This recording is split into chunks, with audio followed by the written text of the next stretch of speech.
नमस्कार दोस्तों, आपका स्वागत है आपके अपने YouTube चैनल क्यूरियोसिटी कॉर्नर में। दोस्तों, आज हम आपके लिए लेकर आए हैं एक इम्पॉर्टेंट टॉपिक जो आपके आने वाले प्रतियोगिता परीक्षाओं में बहुत इम्पोर्टेंट रहने वाला है। तो आज का टॉपिक है दोस्तों प्लांट टिश्यू या पादप ऊतक। इस टॉपिक से दोस्तों काफ़ी परीक्षाओं में काफ़ी बार 1 या 2 नंबर का क्वेश्चन ज़रूर पूछा जाता है। तो चलिए चलते हैं आज के पहले क्वेश्चन की तरफ। तो पहला क्वेश्चन है दोस्तों, संवहन बंडल या वैस्कुलर बंडल्स का उद्गम ओरिजिन कहाँ होता है? तो वैस्कुलर बंडल का उद्गम दोस्तों प्लीरोम में होता है। आगे बढ़ते हैं क्वेश्चन नंबर 2 की तरफ। डर्मेटोजन से किसका उद्गम होता है? तो डर्मेटोजन से दोस्तों एपिडर्मिस या बाह्य त्वचा का उद्गम होता है। क्वेश्चन नंबर 3 है दोस्तों, अंतस्त्वचा या एंडोडर्मिस तथा संवहन बंडल के बीच के स्तर को क्या कहा जाता है? तो एंडोडर्मिस तथा वैस्कुलर बंडल के बीच के स्तर को परिरंभ या पेरिसाइकिल कहा जाता है। क्वेश्चन नंबर 4 है दोस्तों, शीर्षस्थ कोसा सिद्धांत या एपिकल सेल थ्योरी किसने दी थी? तो इसका सही आंसर हो जाएगा दोस्तों नेजिलाई ने 1858 में दी थी। क्वेश्चन नंबर 5 है दोस्तों, फ्लोएम मृदुतक, दृढ़ोतक, चालनी कोशिकाएं तथा सहक कोशिकाएं कहाँ पाई जाती हैं? तो ये सारी कोशिकाएं पाई जाती हैं दोस्तों फ्लोएम में। क्वेश्चन नंबर 6 है, पौधों में भोज्य पदार्थ कहाँ एकत्रित होते हैं? तो पौधों में भोज्य पदार्थ मृदुतक या पैरेन्काइमा में एकत्रित होते हैं। क्वेश्चन नंबर 7 है दोस्तों, प्लीरोम द्वारा किसका उद्गम या ओरिजिन होता है? तो प्लीरोम द्वारा संवहन बंडल या वैस्कुलर बंडल का ओरिजिन होता है। आगे बढ़ते हैं दोस्तों अगले क्वेश्चन की तरफ। क्वेश्चन नंबर 8 है दोस्तों, लंबी मोटी भित्ति तथा दोनों सिरों पर नुकीली कोशिकाएं क्या कहलाती हैं? तो ऐसी कोशिकाएं होती हैं दृढ़ोतक कोशिकाएं। क्वेश्चन नंबर 9 है, कैलिप्ट्रोजन द्वारा किसका निर्माण होता है? तो कैलिप्ट्रोजन द्वारा रूट कैप या मूल गोप का निर्माण होता है। क्वेश्चन नंबर 10 की तरफ बढ़ते हैं। क्वेश्चन नंबर 10 है, तने का जाइलम कैसा होता है?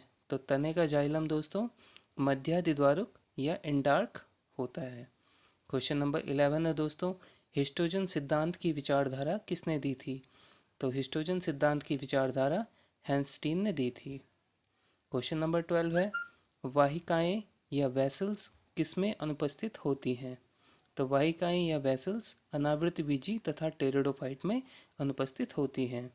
क्वेश्चन नंबर 13 की तरफ बढ़ते हैं, संवहन ऐदा या वैस्कुलर कैम्बियम से उत्पन्न होता है। तो वैस्कुलर कैम्बियम से क्या उत्पन्न होता है दोस्तों? वैस्कुलर कैम्बियम से द्वितीयक जाइलम, द्वितीयक फ्लोएम तथा संवहन किरणें उत्पन्न होती हैं। क्वेश्चन नंबर 14 है, आवृत बीजी या जिम्नोस्पर्म के जाइलम में किसका अभाव होता है? तो जिम्नोस्पर्म के जाइलम में वाहिनिकाओं या ट्रैकिड्स का अभाव होता है।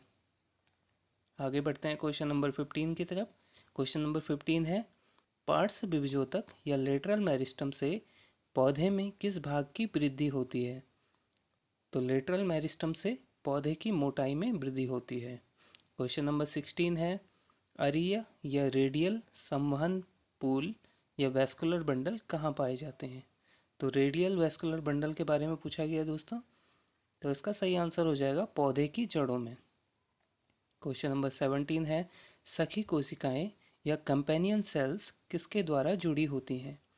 तो कंपेनियन सेल्स चालनी नलिकाओं के द्वारा जुड़ी होती हैं। क्वेश्चन नंबर 18 है, कैस्पेरियन पट्टी किस में पाई जाती है? तो कैस्पेरियन पट्टी अंतस्त्वचा में पाई जाती है। क्वेश्चन नंबर 19 देखते हैं, फर्न में किस प्रकार के संवहन बंडल पाए जाते हैं? तो फर्न में हाइड्रोसेंट्रिक संवहन बंडल पाए जाते हैं। क्वेश्चन नंबर 20 है दोस्तों, ट्यूनिका कार्पस सिद्धांत किसने दिया था? तो ट्यूनिका कार्पस सिद्धांत शिमिट ने दिया था। क्वेश्चन नंबर 21 है दोस्तों, पौधे की लंबाई में वृद्धि किसके द्वारा होती है? तो पौधे की लंबाई में वृद्धि एपिकल मेरिस्टम के द्वारा होती है। तो आगे बढ़ते हैं दोस्तों अगले क्वेश्चन नंबर 22 की तरफ। तो क्वेश्चन नंबर 22 है, कॉर्क कैम्बियम के उदाहरण है। तो कॉर्क कैम्बियम के उदाहरण दोस्तों लेटरल मेरिस्टम होता है। क्वेश्चन नंबर 23 है, सजीव यांत्रिक ऊतक कौन सा होता है? तो सजीव यांत्रिक ऊतक स्थूलकोण ऊतक या कोलेनकाइमा टिश्यू होता है। क्वेश्चन नंबर 24 है, सनहैम्प रेशे या सनहैम्प जूट किससे प्राप्त किए जाते हैं? तो इस प्रकार के रेशे फ्लोएम से प्राप्त किए जाते हैं। क्वेश्चन नंबर 25 है दोस्तों, स्थूलकोण ऊतक या कोलेनकाइमा टिश्यू सामान्यतः किस में पाए जाते हैं? तो कोलेनकाइमा टिश्यू द्विबीजपत्री शाकीय पौधों में पाए जाते हैं। क्वेश्चन नंबर 26 है, घास के तने की पर्व या नोड्स में लंबाई में वृद्धि किस विविजोतक से होती है? तो इस प्रकार की वृद्धि अंतर्विष्ट या इंटरकैलरी विविजोतक से होती है। क्वेश्चन नंबर 27 है दोस्तों, प्रशांत क्षेत्र या क्वेश्चन सेंटर की खोज किसने की थी? तो क्वेश्चन सेंटर की खोज क्लॉब्स ने 1961 में की थी। और इस वीडियो का आखिरी क्वेश्चन दोस्तों, संयुक्त उभय फ्लोएमी और खुले संवहन बंडल किस में पाए जाते हैं? तो इस प्रकार के संवहन बंडल कुकुरबिटा के तने में पाए जाते हैं। आशा करता हूँ आज की वीडियो आपको पसंद आई होगी और अंत तक वीडियो देखने के लिए आपका बहुत बहुत धन्यवाद।